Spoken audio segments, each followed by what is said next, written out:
So we got left off here from the previous video, which is trying to understand why we're doing component method, right?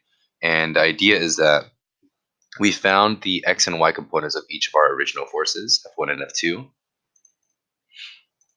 and we can only add forces if they're like just numerically add them if they're in the same direction. So this horizontal component of the first force can be added with the horizontal component of the second force because they're both in the x direction.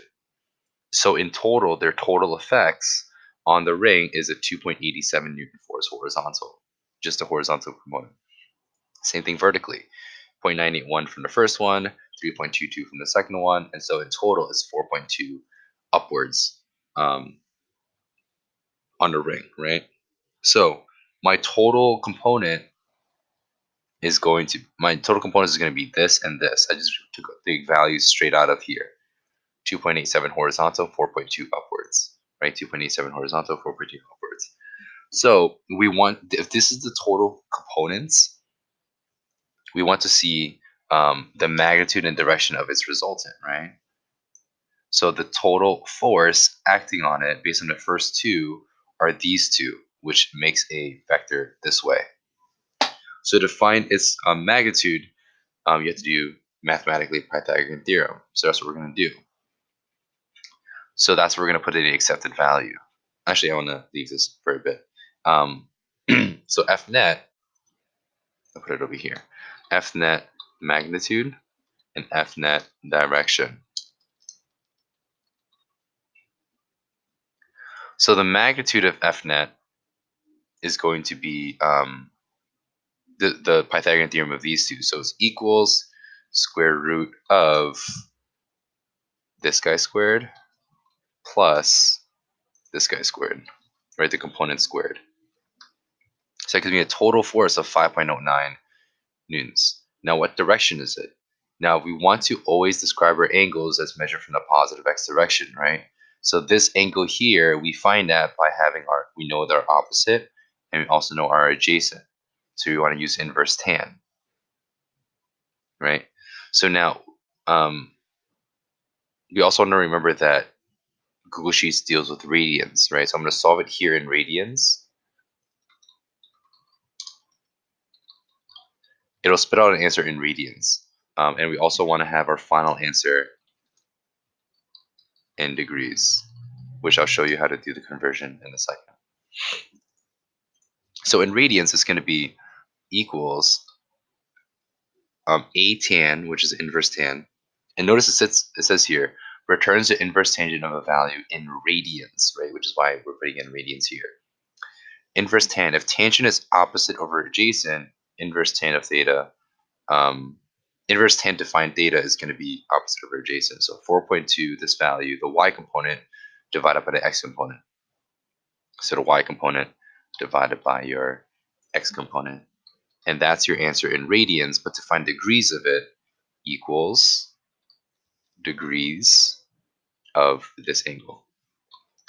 So in total, this angle is 55 degrees, right? This is our total force based on the first two. Now, equilibrium force, what it does is it combats this one, this total force, to make it all balanced, right? So if you have one force, this guy, that has a magnitude of 5.09, so I'm going to change the font color, 5.09 newtons, directed, and this angle here is going to be 55.67 degrees. How do you combat this, right? This yellow one. You combat it by having exactly the same force, 5.09 newtons, exactly opposite from it, right? So if this is 55.67 degrees, this entire angle is going to be this value added to 180, right? And this is the equilibrium force. This force balances it all, right? This black one diagonally down that I drew. So our equilibrium force, when we have this in our notes, is equal in magnitude, so it's still equals to this guy, right? Same magnitude, but opposite in direction. And opposite in direction is you add 180 degrees to it. So this is what we should have gotten if everything was perfect, right? But we got these values instead. So let's do percent error. So for percent error, equation for percent error is this. You can pause it now and take a look at it if you want to. But we're going to do the percent error for both magnitude and direction. So it's equals to absolute value of our accepted minus, actually I want to put another parentheses there because we're doing a fraction, equals accepted value minus experimental value, sorry, or wait, close parentheses, divided by accepted, close parentheses, multiplied by 100%. 5.655% for magnitude. And for direction equals absolute value, two parentheses, accepted minus experimental, close parentheses, divided by accepted, close parentheses, times 100%, 0.28% error. So based on my data, which is made up, right, is pretty decent data, right? I think for this lab, anything below like 7 degrees, 7% is pretty good data. Um, and so that's it, right? So this is the analysis for an in-component method. Now, you may notice that when you solve for the components here, right, using your sine and cosine, you may get negative numbers. If you do, just change them to be positive. Okay, and do the exact same analysis what I did. Mine happened to already spit out positive numbers because if you notice my angles, they're both in our first quadrant, which means the x and y components are going to be positive numbers. But if you chose an angle that's like this way,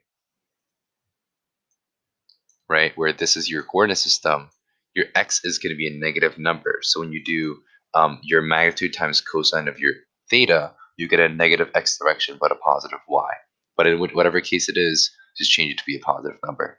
Okay, and this is your entire analysis. Um,